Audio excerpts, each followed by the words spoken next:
Allah'ın selamı, rahmeti ve bereketi üzerinize olsun sevgili dostlar.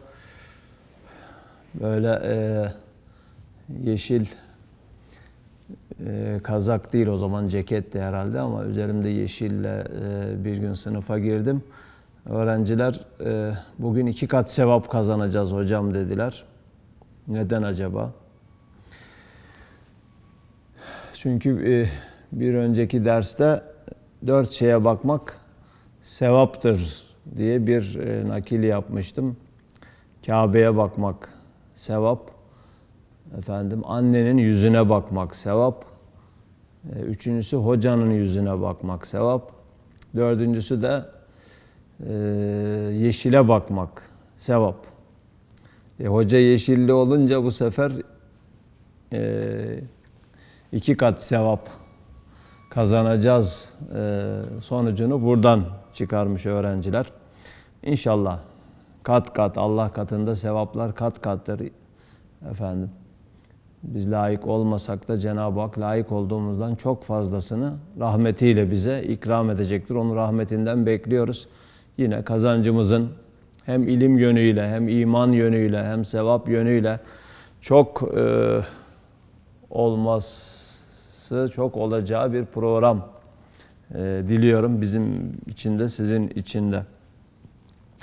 Evet, beraber okuyalım da 13. sözün 2. makamını bitirememiştik dün. Gençlerin bu ahir zaman fitneleri içerisinde imanımızı nasıl kurtaracağız diye yardım istemeleri üzerine müellif kabir var, kabre girmenin 3 yolu var, ölümden kimse kurtulamaz diye şok tesir olarak ölümü önlerine sürmüştü.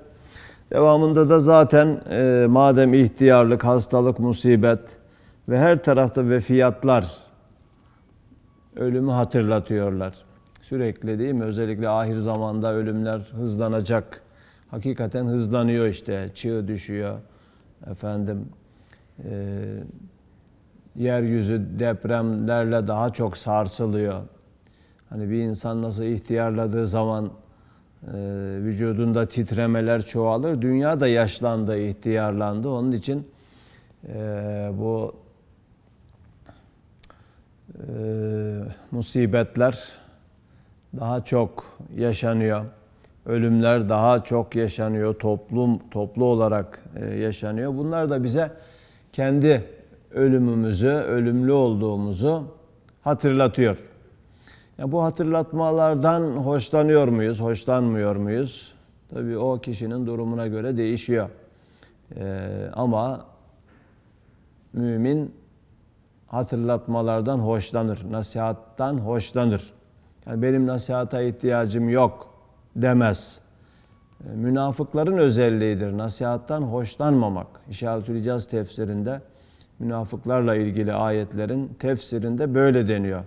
Onlar nasihattan hoşlanmazlar. Yani onun için bu tür olaylarla Allah'ın bize nasihat ettiğini, bize hatırlatmalar yaptığını, ihtarlarda bulunduğunu kabul etmek istemiyorlar. Halbuki mümin için hatırlatmalar iyidir. Ve zekkir fe inne zikra tenfeul müminin diyor Kur'an. Sen hatırlat, sen öğüt ver. Çünkü vereceğin öğütler müminlere faydalıdır. Değil mi? Yani deve kuşu gibi kafamızı kuma sokamayız. Kafamızı kuma sokarak avcıdan kurtulduğumuzu düşünemeyiz. O deve kuşu aklıdır. Biz insanız. Gerçekleri olduğu gibi kabul etmeliyiz. Mertçe, cesurca gerçeklerle yüzleşmeliyiz. Çünkü kaçmanın bir faydası yok. Gözümüzü kapamakla bizi burada durdurmazlar. Sevkiyat var işte. Her gün gidiyoruz. Her gün biraz daha yaklaşıyoruz. Kabre doğru, ölüme doğru yaklaşıyoruz. Yani düşünmezsen kurtulacak mısın? Düşünmek ve çözüm aramak. İnsanın yapması gereken, insana yakışan şey budur. Gerçekleri düşünmek ve çözüm aramak. Çünkü bir defa korktuğun şeyle yüzleşirsen, yüzleşme cesareti gösterirsen korkun geçebilir. Kaçtıkça Korkunu büyütürsün sadece. Yani her defasında çünkü o korku daha güçlü gelir, üzerine gelir. Evet, peki niye hatırlatılmaktan, ihtardan haz almıyorlar, haz etmiyorlar ehli dünya? Ehli dünya diyorum, sadece dünya için yaşıyor adam. Ahiret hesabı yok ki. Ahirete inanmıyor veya da inansa bile onu ciddiye almıyor dünya kadar. Bu sefer orasının kendisine hatırlatılması kendisine ağır geliyor. Haliyle ağır geliyor. Çünkü inanmayan bir insan için ölüm idam gibi. Yani idama mahkum bir insan onu unutmaya çalışıyor yani. Eğlencelerle, oyunlarla, uyuşturucularla onu unutmaya çalışıyor. Halbuki ondan kurtuluşun bir yolu var. Değil mi? Ona da yanaşmıyor. Bedelini ödemeye yanaşmıyor. Evet, halbuki mümin için ne demişti en son? İnanmayana idam olan ölüm mümin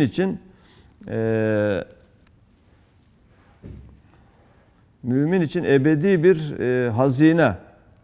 Bak, madem ehli iman ve taat göz önünde gördüğü kabri bir hazine-i ebediyeye, ebedi bir hazineye, bir saadet-i la yezaliye, yani sonu olmayan bir saadete kendisi için, kendisi hakkında bir kapı olduğunu, arkasında böyle sonsuz bir saadet var. Efendim, cennet var. Onun kapısı gibi görüyor kabri ve o ezeli mukadderat piyangosundan milyarlar altın ve elmasları kazandıracak bir bilet dahi iman vesikasıyla ona çıkmış. Her vakit gel biletini al diye beklemesinden derin, esaslı, hakiki lezzet ve zevki manevi öyle bir lezzettir ki eğer tecessüm etse bu lezzet böyle cisimleşse ve o çekirdek bir ağaç olsa o adama hususi bir cennet hükmüne geçer. Hususi bir cennet hükmüne geçtiği halde o zevk ve lezzeti azimeyi terk edip gençlik saikasıyla o hadsiz elemler ile alude, zehirli bir bala benzeyen, sefihane ve heveskârane muvakkat bir lezzeti gayri meşruayı ihtiyar eden hayvandan 100 derece daha aşağı düşer. Evet.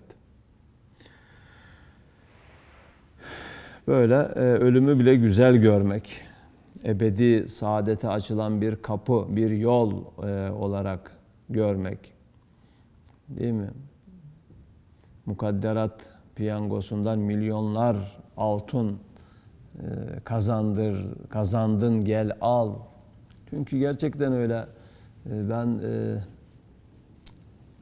son iki gün önce okudum. Bir daha çıkardığım notları. Barnabas İncil'inden efendim onun bir öğrencim getirmişti bana. Yani bunu söyleyince de bazı izleyicilerimiz ya hoca niye İncil'den örnek veriyor filan. Ya İncil de Allah'ın kitabı, Tevrat da Allah'ın kitabı. Yani bazı yerleri bozulmuş olsa bile bozulmamış yerleri, Kur'an'a uygun yerleri de vardır yani. Sadece Kur'an'a değil, bütün kitaplara inanmak iman esası değil mi? Dolayısıyla onda gördüm. Barnabas İncil'inde, öğrencimin elinde görmüştüm. Ondan emanet alıp okudum ve bir defter not çıkardım. Bak ne diyor? Cennet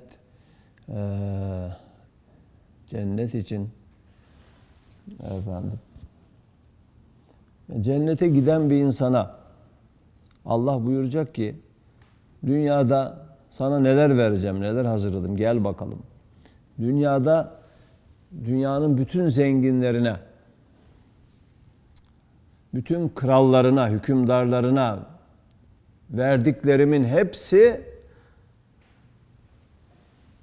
hepsi dünyadaki kum tanelerinin yanında bir kum tanesi kadar kalır sana vereceklerimin yanında. Yani onların hepsi bir kum tanesi ise sana bütün kum taneleri kadar karşılık vereceğim.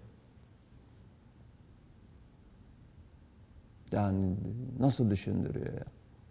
Değil mi? Kazanıp kaybedeceğimiz şey ne kadar büyük. Öte yandan işte cehenneme gidecek bir insan, bak, deseler ki 1 saat cehennemde azap çekti diyelim. 1 saat sadece. Bu 1 saat 1000 yıl karşılaştırması nerede var? 32. sözde de var. 20. mektupta da var. 1 saat cehennem azabını çektikten sonra dünyada hepimiz acılar çektik zaman zaman. Değil mi? Böyle elemli geceler, uykusuz geceler yaşadık. Efendim, bazen kendimiz acılar içinde kıvrandık. Bazen sevdiklerimizin kıvranışını seyrettik. Dünyada büyük acılar yaşayan çok insan var. Her insanın acıları var. Bütün bunlar toplansa, yani dünyada yaşamış ilk insandan son insana kadar bütün insanların çektikleri acıların hepsini çekmeyi mi istersin, yoksa 1 saat daha cehennemde kalmayı mı? O kimse diyor 1 saat daha cehennemde kalmayı tercih etmez.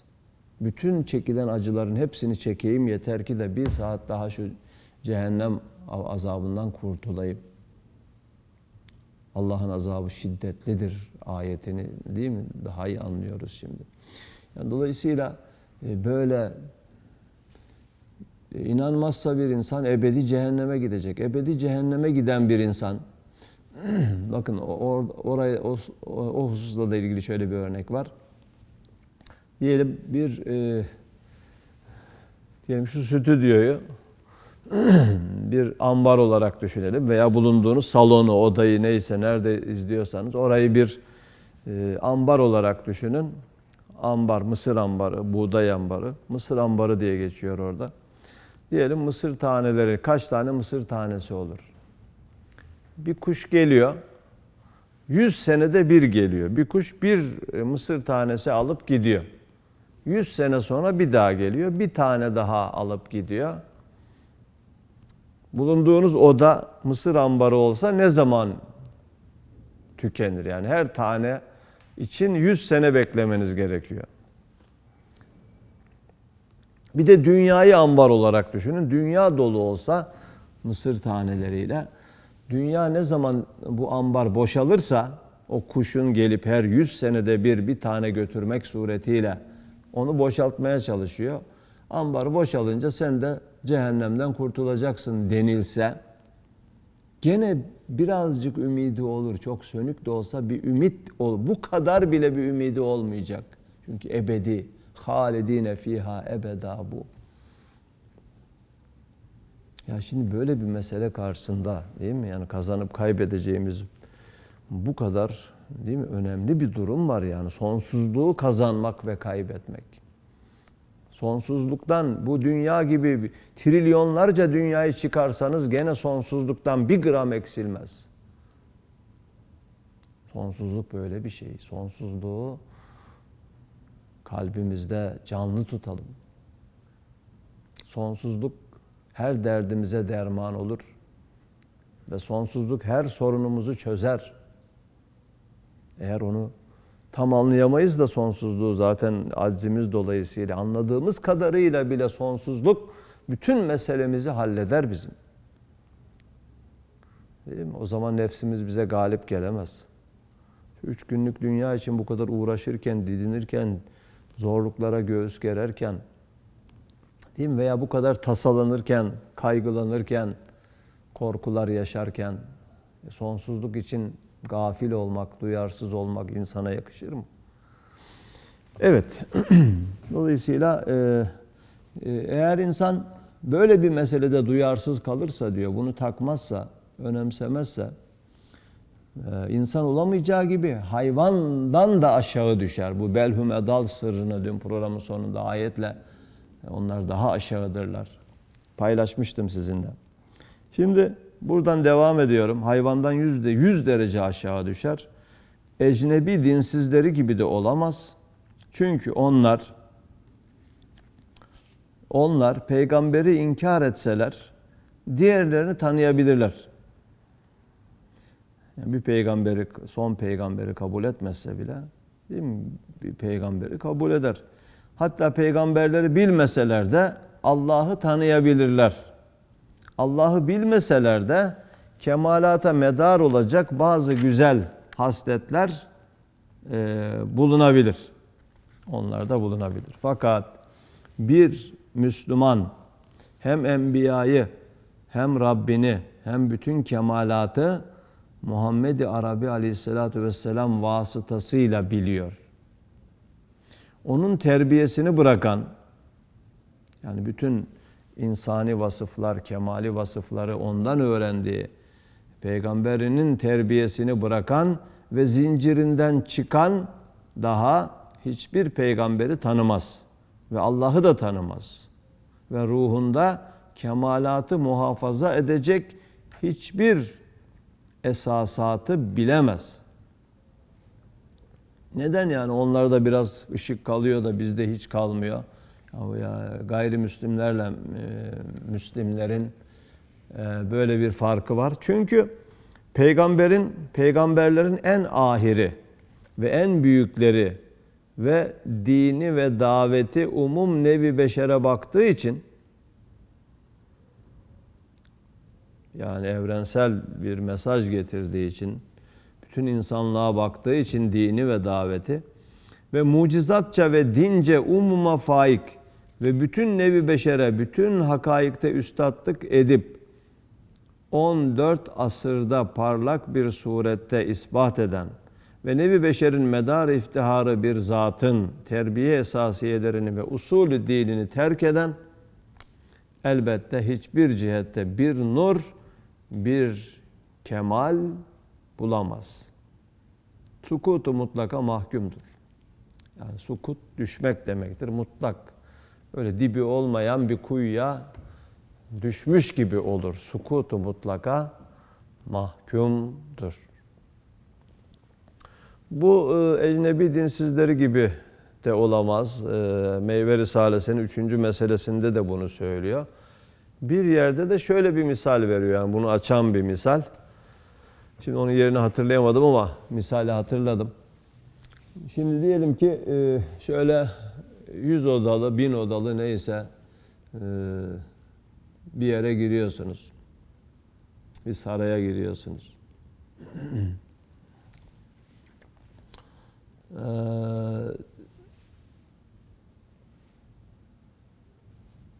Bir yerde büyük salonda bir lamba var, bir avize var. Bir avize, büyük bir avize veya bir camiye giriyorsunuz diyelim. Diyeyim, ortada bir avize var. Kocaman avize. Bir de kenarlarda işte tavanda bazı şeyler var. Başka lambalar var. Şimdi bu camide bir tek elektrik düğmesi var veya bir tek şartel var yani. Bütün lambalar ona bağlı. Yani o ortadaki avize söndü mü hepsi sönüyor. Hepsi birden yanıyor, birden sönüyor. Şimdi elektrik düğmesine basıp onu söndürdün mü, yani ortadaki avizeyi söndürdün mü her taraf söner. Derin bir karanlık olur camide. Bir de kiliseye gidiyorsun diyelim. Kilisede de ortada bir avize var. Kenarlarda lambalar var. Bu kilise cami örneğini yalnız müellif vermiyor yani. Ben onun verdiği örneği bu şekilde dönüştürerek anlatıyorum. O iki şey diyor yani böyle iki tane saray diyor veya bina diyor. Şimdi yani Batılılarla bizim farkımızı anlattığı için Hristiyanlarla, Yahudilerle, Müslümanların onun için cami, kiliseye dönüştürdüm bunu. Diyelim kilisede yine ortada bir avize var. Avize ama kenarlardaki lambalar da var. Onlar avizeden bağımsız. Avizeden bağımsız. Onun için o ortadaki avize söndürülse bile onlar yanabilir yani. Onların düğmeleri farklı. Farklı düğmeler olduğu için ortadaki avizenin düğmesi kapatılsa, o büyük lamba söndürülse bile diğer küçük lambalar, loş bir karanlık, zaten kiliseler loştur böyle. Dom Kilisesi'ne girdim, ben gördüm. Ve o Fransa'da, Paris'te yanan bir kilise vardı. Loş karanlık, yani böyle çok aydınlık değildir. Dolayısıyla yine o şeyler olabilir. Yani tek tük o lambalar kaç tane varsa birazcık ışık verebilir. Şimdi bunun gibi, yani bir mümin o cami örneğindeki gibidir. Yani onun kalbindeki iman, yani peygambere bağlılık, Allah inancı, peygambere bağlılık o büyük lamba gibidir, avize gibidir. Ama diğer bütün lambalar da ona bağlıdır. Yani o söndü mü hepsi söner. Hepsi karanlığa düşer. Onun için mürtedin hakkı hayatı yok. Halbuki ehli kitap birisinin zımni olsa, değil mi, veya muahhit, yani antlaşmalı birisi olsa hakkı hayatı var. Niye mürtedin hakkı hayatı yok? Çünkü o artık insanlık için tehlike olur yani. Bir mümin irtidat etse, yani dinden dönse, yani o kalbindeki peygamber inancı, Allah inancı sönse, bütün ışıklar söner, kokuşur. İnsanlık için tehlikeli, yani bir anarşist olur. Terörist olur. Teröristin de hakkı hayatı olmaz. Şimdi ona güvenilmez çünkü yani. Vazgeçerse tamam, ama vazgeçmediği sürece teröristin hakkı hayatı yoktur. Yani bunu da anlayamıyor bazıları. Bu örnek inşallah anlamaya yardımcı olur. Yani halbuki o ikinci kilise örneği, yani ortada yine avize var. Onu yakabilir, yani son peygamberin ışığı evrensel avize gibidir, yani her tarafa aydınlatır. Şimdi o bazılarının da hiç yanmıyor. Bazılarında yanıyor, sönüyor. Ama diğer ışıklar ona bağlı olmadığı için o sönse bile bazı ışıklar kalabiliyor. Onun için loş karanlık olabiliyor. Yani bazı insani vasıflar, onun için diyoruz yani insanlıkları iyi diyoruz mesela, değil mi? Gerçi onları da zamanla bizden hırsızlamışlar, bizden çalmışlar. Yani veya onun kendi dinlerinin aslından geliyor. Dolayısıyla insani vasıfları kalabiliyor. Temiz olabiliyorlar, dürüst olabiliyorlar, doğru olabiliyorlar. Ama bir Müslüman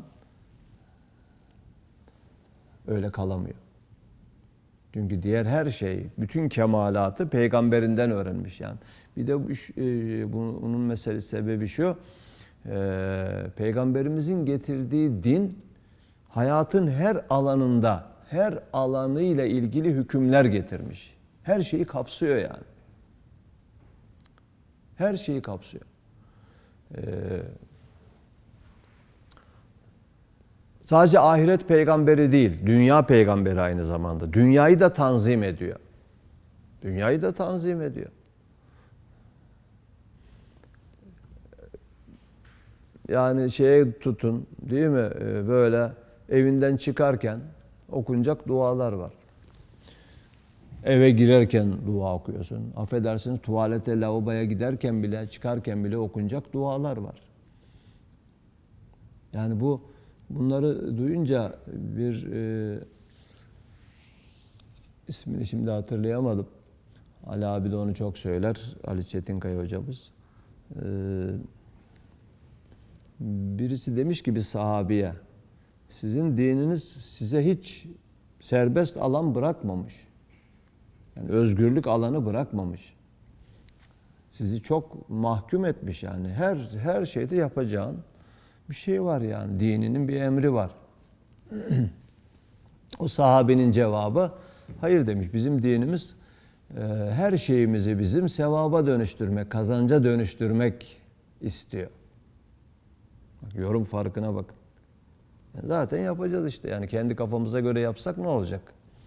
Ama aynı zamanda yaptığımız iş sevap olsun, bizi kazandırsın istediği için hayatın her alanında dinimizin emri var.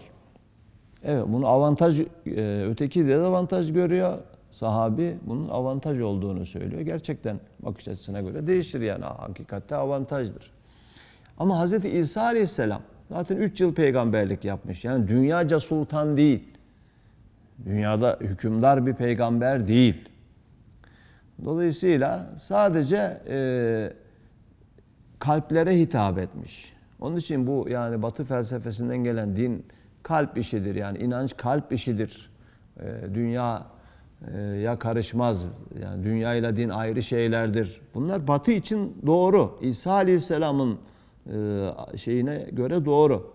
Çünkü o kalplerde işlemiş sadece insanların dünyalarına karışmamış. Dünyayla ilgili hükümler getirmemiş. Ama Peygamberimiz öyle değil. Onun için yani orada bütün ışıklar birbirine bağlı değil. Bazı ışıklar bazı ışıklardan ayrı olabiliyor.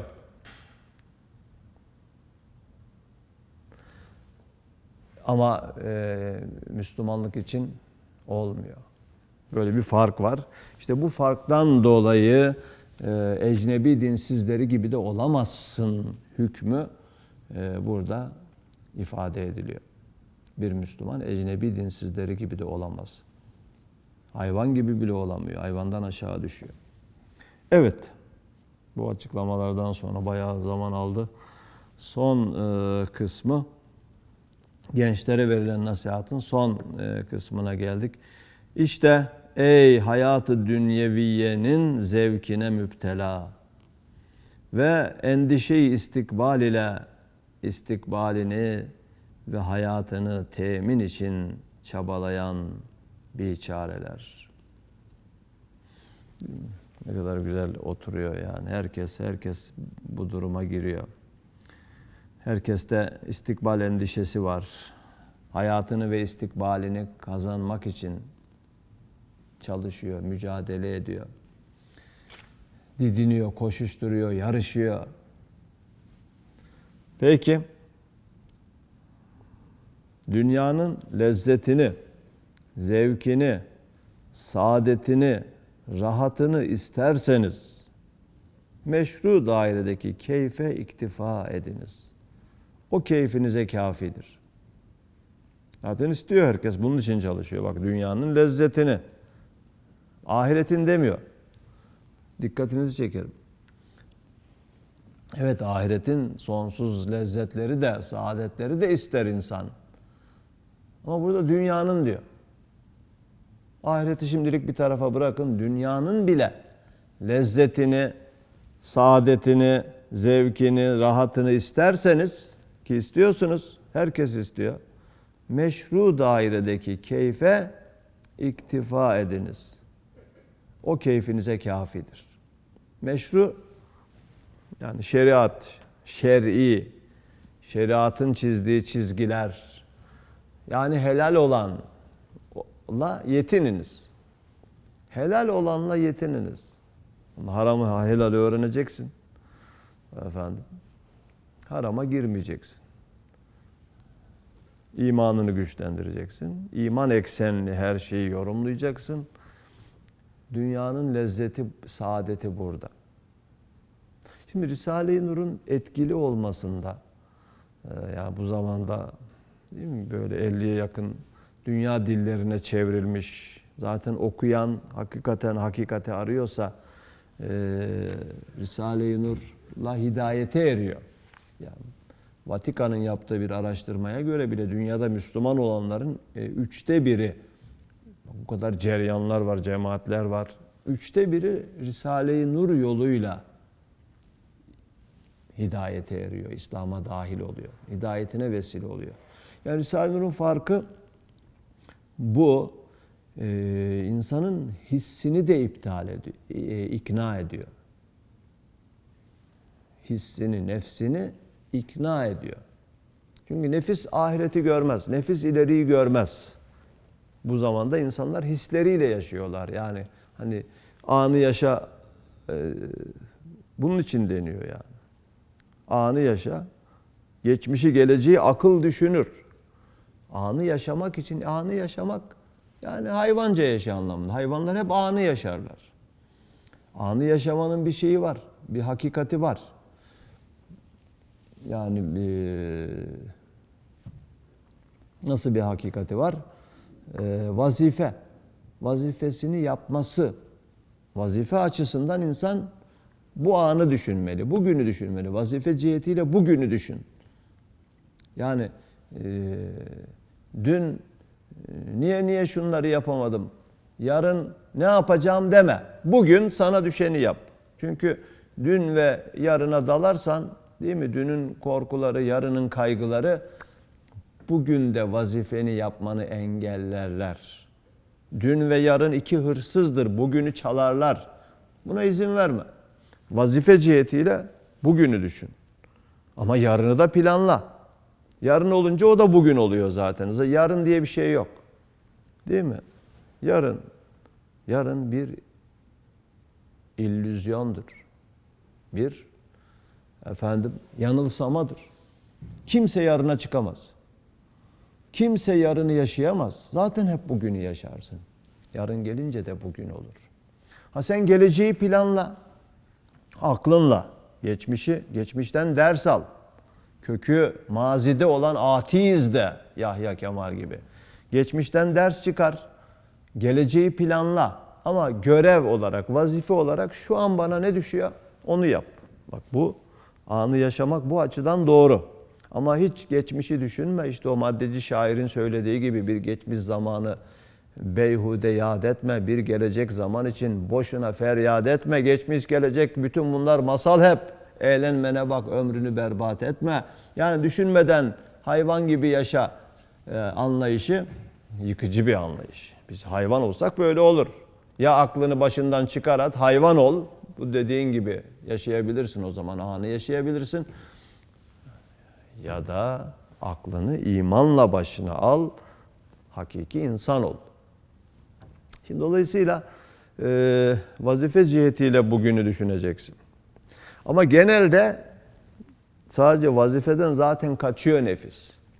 Görev yapmaktan kaçıyor. Hayatın anlamını düşünüp, değil mi? Dinin hayat ödevi olarak ona verdiği şeylerden kaçıyor. Anı yaşa diyor. Boş ver, geleceği de düşünme diyor. Şimdi bu anı yaşayan, bugünü düşünen, yani en çok bu hayatı kurtarmaya çalışan insanlara nasıl etkili olacaksın? Bak sen anı yaşaman, yaşa dediğin anda mutlu yaşaman için de gene mümin olman lazım. Risale-i Nur bunu öğretiyor. Ahiret gibi dünya saadeti dahi imanda ve Allah'a asker olmaktadır diyor.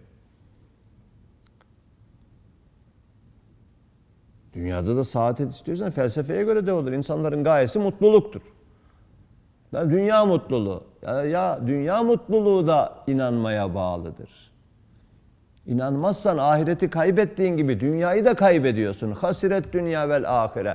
Ahiretsiz bir dünyanın hiçbir hayrı yoktur. Şimdi gerçek cennet, ebedi cennet ideali olmayanlar, onlar cennet istemiyorlar mı? İstiyorlar ama dünya cenneti istiyorlar. Yeryüzü cenneti diye bir ütopyaları var. Dünyayı cennete çevireceksin. Onlar ötekini ütopya görüyor. O zaman gerçek olan dünyadır. Dünyaya sadık kalın. Dünyayı cennete çevirmeye çalışın. Risale-i Nur'da diyor ki insana, tamam diyor, dünyayı cennete çevirmek istemeniz yanlış değil. Ama ölüm ötesindeki sonsuz cennete inanırsanız dünya cennete döner. Yoksa ölümsüz bir cennet idealiniz yoksa dünya cennete dönmez. Dünya cehenneme döner yani. Görünüşte cennet gibi de olsa cehenneme döner. Dünkü geçti ya zehirli bir bal gibi olur diyor o zaman. Zehirli bal. Zehirli bal da ne kadar lezzet verir ya. İşte Risale-i Nur'un bu çağa damgasını vurmasına sebep olan iki özelliğinden birisi bu. Birisi bilim çağı, madde asrı. Dolayısıyla bilimin verilerini ehli dünya inançsızlığa sebep sayarken aynı bilimin verilerini inancın sebebi sayıyor. İnancın malzemesi olarak görüyor. Çünkü bilimin incelediği bu kainat Allah'ın eserleridir. Bilim Allah'ın eserlerini inceler. Allah'ın eserlerini inceleyen Allah'tan kopmaz, Allah'tan uzaklaşmaz. Dolayısıyla bilim felsefesini doğru yorumluyor. Yani yanlış olan bilim felsefesi yorumunu doğru bir bakış açısıyla dine, inanca hizmet eder bir şekilde gösteriyor. Yani onların kendi silahlarıyla, en güçlü silahlarıyla onları vuruyor. Bu etkilidir gerçekten. Bir insanı en çok öldüren kendi silahından çıkan kurşundur. Bilimi silah olarak kullanıyorlar dine karşı. Aynı o silahı dinsizliğe karşı kullanıyor. Hayır, bilim bizim silahımızdır diyor. Sizin silahınız değil. Kainat materyalistlerin malı değil. Allah'ın mülküdür. Allah'ın mülkü, Allah'a kim inanıyorsa O'nundur. Bir bu etkili oluyor. İşte bir de bu aradıkları mutluluğun dünyada dahi inançta olduğunu açıklamak etkili oluyor. Yani orada artık nefis ikna oluyor. Sadece hisleriyle yaşıyorlar da his çünkü geleceği görmüyor. Bugünü görüyor. Bugün de aradığın mutluluk inançtadır. Başka türlü mutlu olamazsın konusunu ikna edici bir şekilde açıkladığında artık nefis teslim oluyor burada. Öyle diyor. Yani ehli dünyayı susturduğum gibi nefsimi ve şeytanımı da susturdum diyor. Susturabilir. Evet, böyle bitiyor. Şu sözleri bir daha okuyarak noktalayacağım. İşte ey hayat-ı dünyeviyenin zevkine müptela ve endişe istikbal ile istikbalini ve hayatını temin için çabalayan biçareler. Dünyanın lezzetini, zevkini, saadetini, rahatını isterseniz meşru dairedeki keyfe iktifa ediniz. O keyfinize kafidir. Haricinde ve gayri meşru dairedeki bir lezzetin içinde 1000 elem olduğunu sabık beyanatta elbette anladınız. Bir lezzetin içinde 1000 elem var. Bir lezzetin içinde 1000 elem. Bir üzüm tanesi yedirir, 100 tokat vurur. Razıysan ye. Halbuki öteki imanlı bakışla, yani lezzetlerin içinde saf lezzetler onlar. Elem yok. Hatta elemlerin içinde bile lezzetler var. Dertlerin içinde bile dermanlar var. Bir derdim var, 1000 dermana değişmem diyen bunun için söylemiş. Hangisi güzel? Yine biz seçeceğiz. Evet, eğer mazi yani geçmiş zamanın hadisatını sinema ile hali hazırda gösterdikleri gibi istikbaldeki ahval dahi mesela 50 sene sonraki dünyada daha 50 sene sonraki halleri bir sinema ile gösterilseydi ehli sefahet şimdiki güldüklerine yüz binlerce nefrin ve nefret edip ağlayacaktılar. Dün okudum, dünyaca ünlü bir şeymiş, tiyatro yazarı, yönetmeni.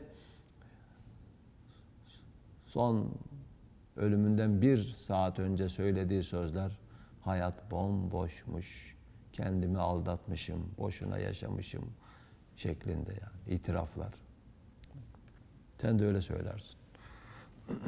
Dünya, son cümle, dünya ve ahirette ebedi ve daimi süruru isteyen, sadece ahirette değil, dünya ve ahirette ebedi ve daimi süruru isteyen iman dairesindeki terbiye-i Muhammediye Aleyhisselatü Vesselam'ı kendine rehber etmek gerektir. İman dairesindeki terbiye-i Muhammediye'yi kendine rehber etmek gerektir. Rabbimiz Resul-i Ekrem'i rehber edinmek hususunda hepimize gayret versin. Onun sünnet-i seniyesinden nasibimizi bol versin inşallah. Hepiniz hoşça kalın. Allah'ın yüce kudretine teslim olun.